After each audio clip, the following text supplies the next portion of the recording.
کہ ہم بھی اپنی اولاد کو، ہم بھی اپنے بچوں کو، ہم بھی اپنی بیٹی کو فرعون جیسی تربیت دے کر اس جیسا بناتے ہیں تاکہ ہمارا بچہ بھی تا قیامت لوگوں کے لیے منظر عام پر رہے.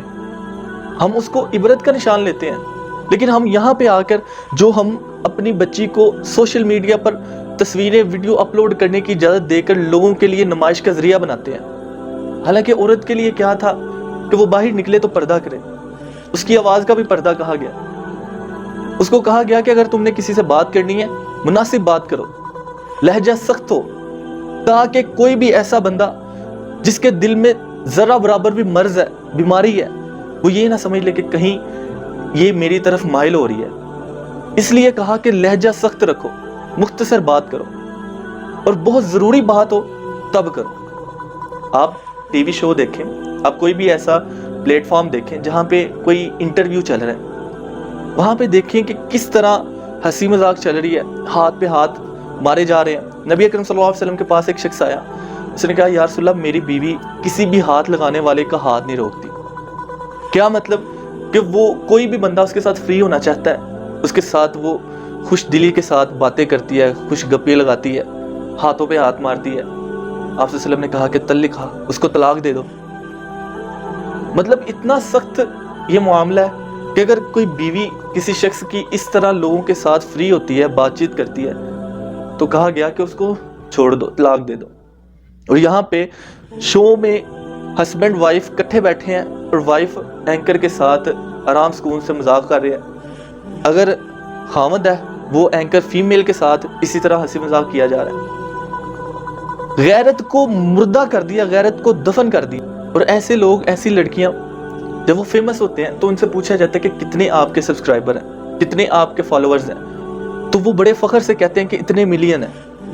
آپ یہ چیز بھول گئے ہیں کہ وہ فالوورز نہیں ہیں. اس دنیا میں تو آپ کے لیے وہ تھوڑے سے نمبر ہوں گے، لیکن قیامت والے دن وہی نمبر آپ کے خلاف اللہ کے ہاں گواہی دیں گے. وہی نمبر آپ کو بچائیں گے نہیں. قیامت والے دن وہ یہی کہیں گے کہ یا اللہ بالکل اس نے یہ عمل کیا اور ہم نے دیکھا. ایک بندہ ہے جس کا کوئی گناہ، جس کا کوئی عیب غلطی وہ لوگوں کے سامنے نہیں آتی، اس کے گناہ کے معافی کے چانسز 99% ہوتے ہیں. لیکن ایک شخص جس کا گناہ سرعام لوگوں کے اندر ہے، اس کے معافی کے چانسز اتنے ہی کم ہو جاتے ہیں، کیونکہ اس کے خلاف گواہیاں زیادہ ہوتی ہیں. لوگ جس کے خلاف گواہی دیں گے اس کا حساب ضرور ہوگا، اللہ کہ اللہ تعالیٰ نہ چاہیں. اللہ تعالیٰ قرآن مجید میں فرماتے ہیں وَقَرْنَ فِي بُيُوتِكُنَّ وَلَا تَبَرَّجْنَ تَبَرُّجَ الْجَاهِلِيَّةِ الْأُولَى، اور اپنے گھروں میں ہی رکی رہو، جاہلیت والی عورتوں کی طرح بناؤ سنگار کر کے باہر نہ نکلو. آپ اگر اب آبزرو کرتے ہیں، دیکھتے ہیں، مشاہدہ کرتے ہیں تو گھر میں عورت سارا دن بغیر میک اپ کے اپنے خامد کے سامنے پھرتی رہے گی، لیکن بازار جانا ہے، ڈاکٹر کے پاس جانا ہے یا کہیں کسی بھی آؤٹنگ پہ جانا ہے تو میک اپ کرنا ہے. خوبصورتی لوگوں کے لیے ہوئی، حالانکہ خوبصورتی کا حق صرف اور صرف اسلام کی روشنی میں خامد کے لیے ہے. اس کے علاوہ اور کوئی بندہ اس چیز کا حق نہیں رکھتا کہ عورت اپنی خوبصورتی اس کے سامنے ظاہر کرے. خامد کے سامنے جتنا انسان، عورت جتنا میکسیمم تیار ہو سکتی ہے، جتنا میکسیمم اپنے آپ کو خوبصورت بنا سکتی ہے، بناؤ سنگار کر سکتی ہے، اس کو کرنا چاہیے. اور اس عمل پر خامد کے خوش کرنے کے لیے اگر عورت کرتی ہے تو اللہ رب العزت اس کے لیے بے تحاشا اجر رکھیں گے. کیونکہ جو بندہ بھی حرام کی جگہ حلال کی طرف آ کر کوئی کام کرتا ہے تو حرام سے بچنے کی وجہ سے اس کے حلال کا اسے اجر دیا جاتا ہے. اللہ کے رسول صلی اللہ علیہ وسلم نے ان عورتوں پر لعنت بھیجی جو عورتیں تنگ اور باریک لباس پہنتی ہیں. اگر آپ اس چیز کا بھی مشاہدہ کریں، ہمارے میڈیا پر جتنے بھی یہ ایپس ہیں، جتنی بھی یہ شارٹس کلپ بنتے ہیں، ان میں اگر آپ دیکھیں، نوٹ کریں تو کیا یہ چیز نہیں ہے؟ وہ عورتیں جو اپنی طرف مائل کرتی ہیں یا دوسروں کی طرف مائل ہوتی ہیں، تو کیا یہ جو عورتیں سوشل میڈیا پر اپنی ویڈیوز، اپنی ریلز اپلوڈ کرتی ہیں، ان کا لوگوں کو اپنی طرف مائل کرنا مقصد نہیں ہوتا؟